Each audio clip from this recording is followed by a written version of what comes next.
Hi, good morning. While you're digesting your tea, I'm going to speak about people. And I'm going to click on my first chart. How many of you, with a show of hands, believe that people are the most valuable resource? That's a lot of hands. Well, I only half agree with you, but I totally believe with Jim Collins. Jim Collins is the author of the book Good to Great, and he's also the one who founded the idea of the level 5 leader, somebody who's compassionate, but with a strong will to succeed. And he says people are not your most important assets, but the right people are. And what do we mean by right people? To me, simply, it's a board member, a management leader, a staff, a volunteer, with the right combination of passion and ability. And in the absence of one, the other can be trained. Who thinks it's easier to train ability versus training passion? Who believes ability is easier to train than passion? Who believes passion is easier to train than ability? Good, we're all speaking the same language, yeah? So in the absence of ability, hire for passion and you train for ability. Now, whether you're right or the wrong person, it's also dependent on the life cycle of your nonprofit organization. Are you hearing me all right? So for example, and somebody mentioned this morning, somebody who founded a nonprofit organization and does it very well and grow it to a certain extent that he or she is no longer able to grow the organization because it needs different sets of abilities and skills. So from a right person, this founder has suddenly become a wrong person. Yeah? And the same for the large NPOs. The CEOs or the boards who have run the big NPOs very well suddenly find that the mission is plateauing. The charity landscape has changed. Time to renew, but they don't know how. So from being the best CEO, the best board, they've now become the wrong board and the wrong leader. Okay, so many of us would probably have experience with this before, and it takes a lot of grit. It takes a lot of grit, a lot of awareness, a lot of trust, communications within the nonprofit for a bottom-up approach to self-awareness and also a top-down approach to self-awareness as to who are the right people and who are the wrong people. Yeah? And to me, our beneficiaries deserve the best. So we must have the will to make the right people happen. Before I get into what we're doing at SATA to ensure that the right people are on the bus and the bus is moving in the right direction, I just want to share with you some current realities. And I'm going to borrow some data from the Commissioner of Charity annual report, which was printed last year. And the data is effective as of 2015. The annual receipts, yeah, it's made up of government grants, donations, and earned income, totaled $14.6 billion. Now, that's a big piece of change. Yeah? The sad thing is 20% goes to community, art, sports, and others, the sector that is classified as others. If you want to know what that is, examples are animal welfare, environmental protection. You know, this falls under others. Now, you may start thinking that, hey, all this, if you look at the right side of the chart, the number of charities as of 2 years ago is 2,217. Almost half of it falls under the religious umbrella and the other half under non-religious. And if you look at the size, the breakup of the size, you would see that 50% of the charities are funded to the tune of less than $250,000. Commissioner is here. And Hak Seng, you mentioned earlier this morning about small charities needing help. And I was very grateful that you say you're going to try your best to help because they do need the help. Yeah, because from this chart, a logical assumption is that small charities need help. And the charities outside of education, health, social, and welfare need help as well. The good news is there are other charities and non-profit organizations that are set up to help you. So, and that will be my last chart. I'm going to point to you where you can find help within the sector. Not everything is perfect at this stage, but there is a place to go to get started. And I talk about will. You know, if things have been hard, then you need a stronger will to make things happen. Now, the other data that I'm going to borrow is from Bain & Company, and they did a survey with CNPL 3 years ago. CNPL stands for the Center for Nonprofit Leadership. Now, these results were published in 2015, and the survey was done as of 2014. In 2010, Bain and CNPL also did a similar survey, you know, and they reached out to close to 300 NPOs to ask certain questions. And in 2014, they selected a random group of charities to find out about the trends from 2010 to 2014. If you look at the dimensions from clarity all the way to culture, that's Bain & Company's high performance framework. And there are 7 dimensions to that framework. And within each dimension, they ask us a number of questions.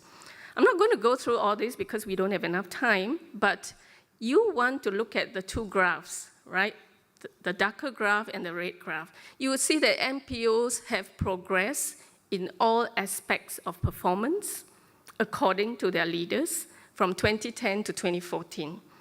But if you look at the category on talent, you will see that it's still at best, a neutral score. So among all the dimensions that has progressed, the area of talent has progressed the least. And this is where the gap is, and this is where help is needed. And this is where help is in the process of being set up to help you. I have some more data from Bain & Company. I'm just going to summarize it in 2 charts. The key challenges from most of the NPOs are, number 1, talent, everything around talent. Number 2, everything around funding. And number 3, how to do impact measurements. How many of you can relate to these 3 to be your challenges? Okay, I'm not seeing that many, so things might have changed beyond this survey. As far as leadership alignment is concerned, the NPOs believe that boards need a more effective renewal process. How many of you can relate to this? Okay, so hence, they are also concerned that the management, at the management level, whether they are the right or the wrong people, if they leave the organization, is there a sufficient management pipeline? How many people can relate to this? Yeah, not that many. Okay, and for the last category, talents. NPOs are very concerned about attracting and retaining talent. They are also believing that the talent policies are quite weak, as well as that the gaps are mostly in marketing, in fundraising, in strategic planning, and in HR. I'm not going to ask you all because you'll be tired now of putting up your hands. Yeah, but this has been one of the latest survey that covers the NPO people needs. The one that actually worried me the most is the next chart, whereby the survey asked, would you advocate a career in the sector? And this really points to the value proposition of NPOs. Do NPOs have a value proposition? And if you're familiar with the NPS method, the Net Promoter Score, if you look at the charts, the number of detractors, meaning the people who say, no, I would not ask my family members or friends to join the sector. It's double that of the number of promoters. The people who say, yes, I will get my friends and family to join the sector. Yeah, so to me, that points to a capacity issue. Yeah, and I would like to acknowledge the work of NCSS and SSI now You know, they set up Capstone and another program to invite people from outside the sector to join the sector and put them through a series of training and development to scale them up to be able to contribute to the sector. We would never advocate NPOs to poach from each other. Yeah? In the private sector, yes, there's something called headhunters and they poach from each other and, well, I think the business will justify that. But in the charity sector, I personally would not stand for that. Yeah? I would support that more capacity should be coming from outside the sector and for the sector to grow. There's also, in the Bain survey, it also talks about the charity sector, and this is 3 years ago, the charity sector, compared to the number of people that are employed in Singapore, the charity sector occupies 3% of that. So that's very, very small compared to other developed countries, which are trending around 10 to 15%. Yeah, so we do need to work at increasing capacity for the sector. One of the reasons why people are not coming into the sector is, of course, well, the hygiene factors are not really there, especially in the area of money. And of course, we say, oh, you know, we're coming in for the mission, it's not about the money, but get real. You know, the cost of living is high in Singapore, so there is a certain level of money that is important, and the rest of it can be attributed to your passion for the cause. So what should we do about this, right? In SATA, we face all the issues that was addressed in the earlier chart. And of course, there's many interventions that the board has done over the last 4 to 5 years. And I would say that we have a pretty good board renewal system. Our leaders are receiving coaching, and now we are looking at how to align leaders with the rest of the staff, and also considering introducing volunteers into our workplace. And the guide that I take from would be this framework, and it's called the DAC framework. Very easy to remember. It's from the Center for Creative Leadership. Yeah, and DAC has to align. Yeah, not just at the organizational level, but at the individual level, the group level, the company level, and also be aligned to society. Recently, I'm hearing charities wanting to close down. And I asked them, why do they want to close down? They say the need is no longer there. Yeah, too many people are serving the same area. Yeah, so alignment to society is important. And if it's time to close, it's time to close. And there are some points of view that if you have to exit because the competitors have come in, then you have actually succeeded in your mission. Yeah, because there is a value proposition, that's why people are coming in, and you've done your job, time to go gracefully and look for another gap in society. Yeah, so the blue circle points to the purpose, the vision, the mission, and the strategy, and I'm not going to cover too much on that because it has been sufficiently covered this morning. I'm going to talk more about alignment and commitment, yeah, because usually this is the part that's being neglected. You know, people talk about strategy and vision, and it's big, nice, inspiring statements, and then everybody else in the organization are left to figure it out for themselves.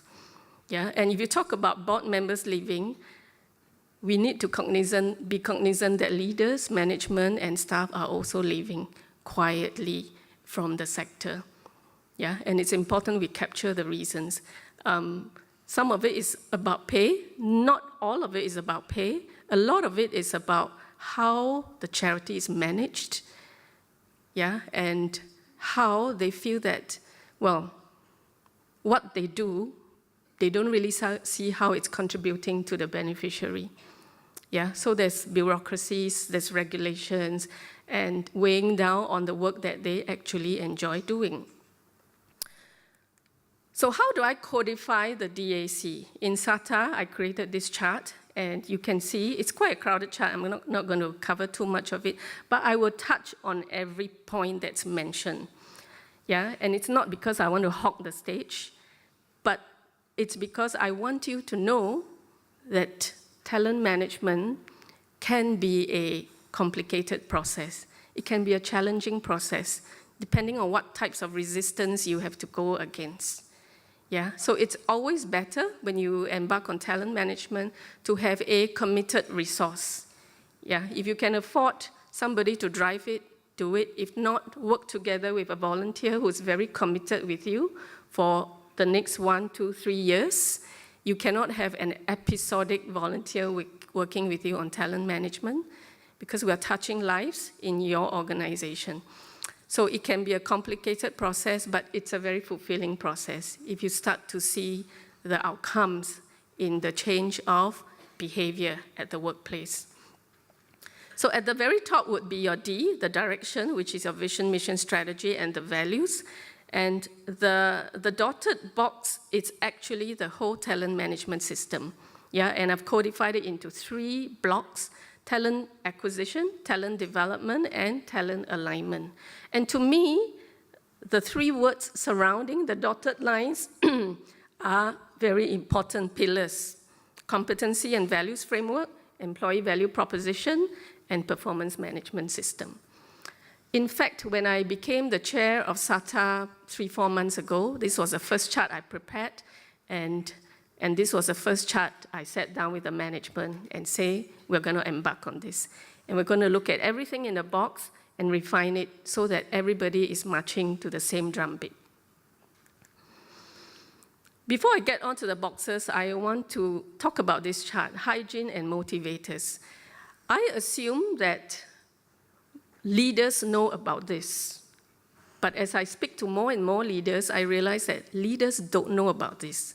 HR managers know about this. And if HR and leaders are not speaking the same thing, then we don't have any strategic HR. It's all operational. So to me, it's important, if any of you are leading the charity here, to understand what is hygiene and what is motivators. Now, there's a spectrum. I often ask people, what is the opposite of job satisfaction? And the reply I get is job dissatisfaction. And I said, no, it's not job dissatisfaction. It's the box in the middle where your people are not satisfied but are not motivated. And the word I coined for this box is inertia. Yeah, so you could have people who just want to do their job. It's a job to them. They don't want to do more. Yeah, they want to think more. They don't want to communicate more. It's a job to them. And it's very sad if we have this in the charity sector.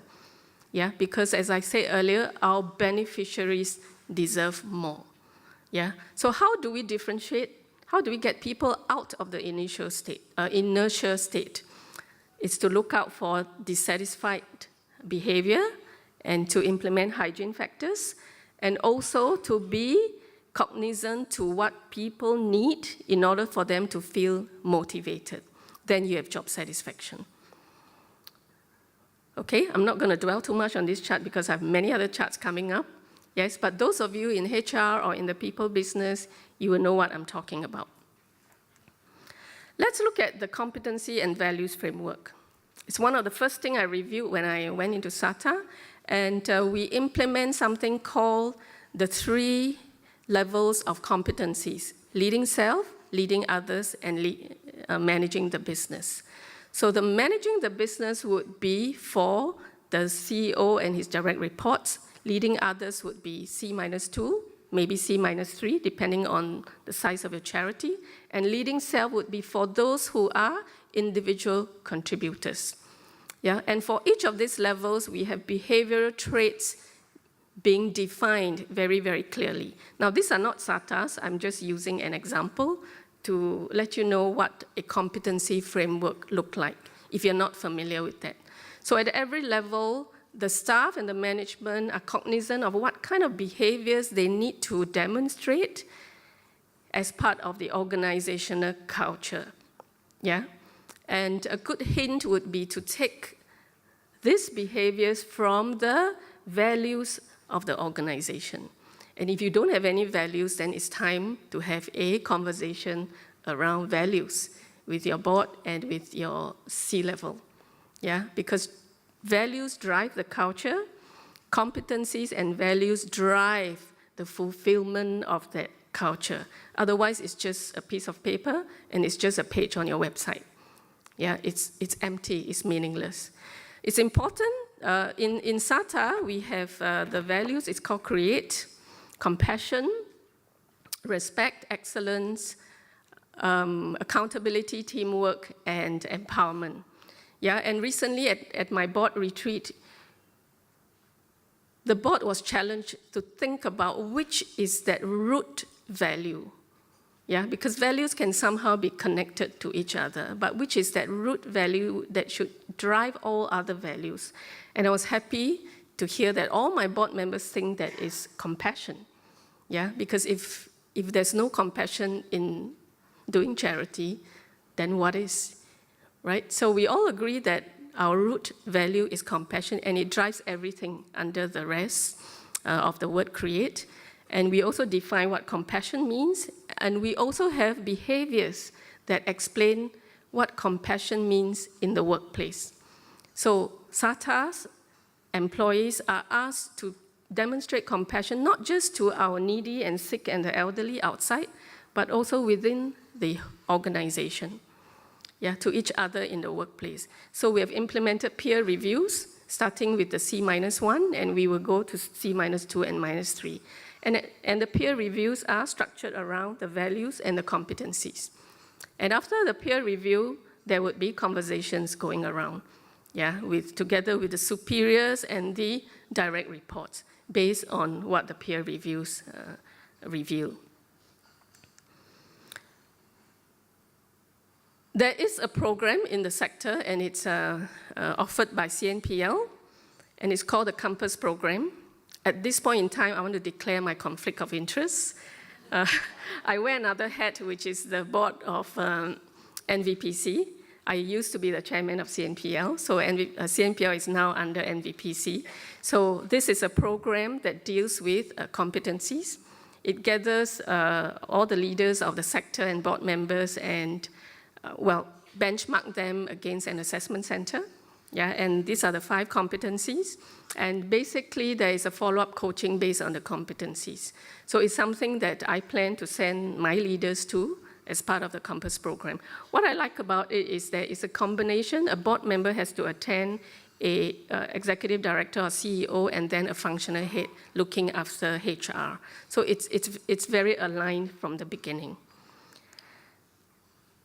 Now, one of the other pillars that I think is very important for charities, but not well practiced, yeah? It's probably a handful of charities are doing this at the moment. It's called employee value proposition. And it's all about why should people join you in the first place? If you want to look for the right people, then you need an attraction strategy. It's also about why do people choose to stay within your charity? After all, there are many options outside. Yeah, so it's called employee value proposition. I've also started doing that in SATA. We haven't got the EVP statements out yet, but we have the guiding principles of what our EVP should be. Yeah, and I put it there. Everyone has unique skills, knowledge, and experience. And we focus on the word unique. Why are we unique? SATA is a social enterprise. So we have a business arm, we also have a charity arm. It used to be that the business drives the charity. Yeah, whatever profits we make, it goes into charity. But in my latest board retreat, the board has also unanimously voted that the charity drives the business. Even if we're not profitable, we're going to find other ways to fund the mission. Yeah, and that's proof of the pudding. If you want to do charity, why should our charity suffer? Because we have less profits. So it's a very bold move that we make, which is why we are unique. And we're telling our people, you're all unique, because you've chosen to stay with us to drive this challenging mission. Yeah? Another guiding principle for our EVP, every contribution makes a difference. All are valuable and recognized and treated as such. Yeah, it's very motherhood statements. But the more important thing is the staff have to see this coming alive in the benefits program, you know, in the way people work and interact with each other. Okay, and I'm impressed by 2 current charities that have a EVP, but I'm not sure where it's crafted. Is it here or elsewhere in the world? So Salvation Army, for example, yeah, they are recognizable brands, yeah. I serve a community, a region, a nation, a world, So the employee is in the middle of, right in the middle of, at the center of Salvation Army. That's a very strong value proposition, yeah? The other one is make a wish. Yeah, they call themselves wish makers. Yeah, so the employee value proposition is, I make a wish come true at my workplace. It sounds very, very, endearing, a lot of heart factor there, yeah? So I would encourage you to build your employee value proposition, and again, there's help outside that can help you to do that. There are many volunteers with this kind of skills, yeah? If you know where to find them, they would be happy to help. Now, the last one, performance management, the last pillar, performance management, this is a very, very big topic by itself, so we don't have time. The balanced scorecard is well used by the private sector, but why can't it be used for the charity sector? Yeah, and in SATA, we are already practicing it. We may not have honed the skills, and of course, one of the first things that I'm working on now that we finish our board retreat, and we have a new mission where charity drives the business, then the balanced scorecard is going to look very, very different. Yeah, and we're going to have resistance across the organization, but hey, that's part of change. Yeah, so we will have to learn how to manage change as one of our competencies in order that our beneficiaries get the best from us. Now, talent acquisition. So I'm going to the three big blocks, talent acquisition. Again, not going into details, but you can ask your questions later during the panel. A lot of people think that talent acquisition is similar to recruitment, but it's not. Recruitment is only one part of talent acquisition. Yeah, and I've talked about the other factors, which is the employee value proposition, the employer branding. I've showed you examples of Salvation Army and Make-A-Wish. And the last one, which is called talent relationship management. Yeah, and that's really about whether you've defined your critical hires. Yeah, which are the roles that are critical, put them on a separate talent path, and you'll be sure to retain them a bit longer. The next one is about talent development. We are using the 70-20-10, and for those of you who are familiar with this term, this is like the de facto development framework, out of which 70% are learned from having stretch goals. Yeah? The other 20% is from pairing them up with a mentor or a coach. And again, mentoring is and coaching services are available, and I'll tell you where to get them from. And 10% of the time is on training and workshops. So if you think about your training budget and say we don't have budget, and that's the excuse I always hear, we don't have budget, we don't have budget. Only 10% is on formal classroom training. The rest of it you can actually get from volunteers, and the rest of it is all about goal setting and being able to set stretch goals for your people. So you don't really need a budget if you use the 70-20-10. Another principle of talent development at the recruitment stage, if you have a competency framework and you know what sort of competencies are important for you in the organization, then you want to ask yourself two questions. How important is this behavior for my organization? And then the other question, to what extent can this behavior be developed? Yeah? If the behavior is important and it's hard to develop, then you want to make sure your recruitment process hires that behavior. Because you don't want to be stuck with somebody who cannot be developed. Yeah? So put more energy in the recruitment stage and you have a better life managing that talent. However, if somebody is very passionate but communicates poorly, communication is one of the most easy to develop skill. So then, develop right. Yeah? Hire that person and develop. If the skills are not important at all, then don't put your focus on that. All right? Now, how about those people already in the organization? Yeah? I have 4 categories of people, and it's how well they are performing right now versus what sort of potential they have in the organization for the future mandate of the organization. Yeah? So for the first group where the potential is high but the performance is low, I call them difficult employees. Yeah? Maybe they have inertia, that they've lost their passion somehow. So they are difficult employees. You want to only develop them where it's necessary. Low performance, low potential, I call them non-performing. Actually, I call them worse names, but for this conference, I'm just saying not performing. And I will say retire where possible. If they are high performers but low potential, they are the workhorses. Yeah? They are important people. They just do routine work, but it's important.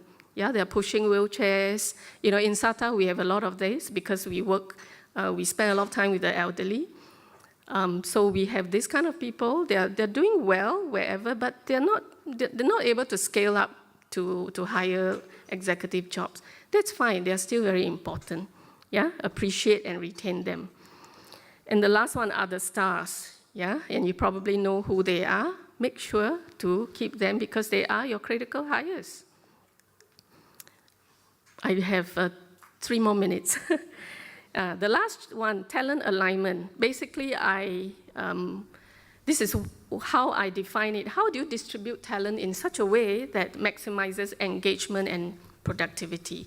So usually, NPOs use the bell curve, and this gives you an idea, you know, whether you're on the right track as far as maintaining different groups of people. In SATA, we do not use the bell curve. We do not use the bell curve because we don't want to have a forced bell curve mentality, yeah? Because we want to start right from recruitment and development, and we believe that if we follow the process correctly, with the right spirit, the curve will take care of itself, yeah? And we should be having more A's and B's than C's and D's, so it becomes a skewed bell curve. So we don't want to have a forced bell curve. And talent alignment as well, some of you will know about the 9 box, where you put people into a grid depending on their current performance and their future potential, where they are on the grid and the different actions for them. So it's something we have not embarked on yet, but we've embarked on the process of identifying critical hires. And we're also looking at critical hires in terms of their current performance and future potential, and then we'll nip them in the bud, you know. Usually about 2% to 5% of your staff will be high posts. And then you would have about 10 to 15% who are critical hires. Okay? Now, this is my last chart. It's very, very crowded, but this is where I start to point you into different people and places. Yeah, the first column is where I've summarized the boxes, so talent acquisition, development, and alignment. And I've also created something called who owns. Yeah, I've learned that if nobody owns anything, nothing moves, right? The second column is where the strategies, and I've actually talked about them. The third one refers to board, then management, then employees and volunteers. If you look across, you'll see that I've named a few organizations. I've named CNPL, I've named SID, they have a nonprofit directors program. I've also named the sector administrators. Some of you have access to them. I've also named NVPC. I've named NCSS, SSI, also the universities, NTU, NUS, SMU, they all have development for leaders. I've also named Conjunct Consulting that does strategy consulting and help nonprofits to build balanced scorecard. I've also mentioned shared services, and Commissioner mentioned it this morning. I think I've named almost everybody, and some of them are on the panel. So thank you very much with that. I hope I've been helpful, and I'll see you at the panel.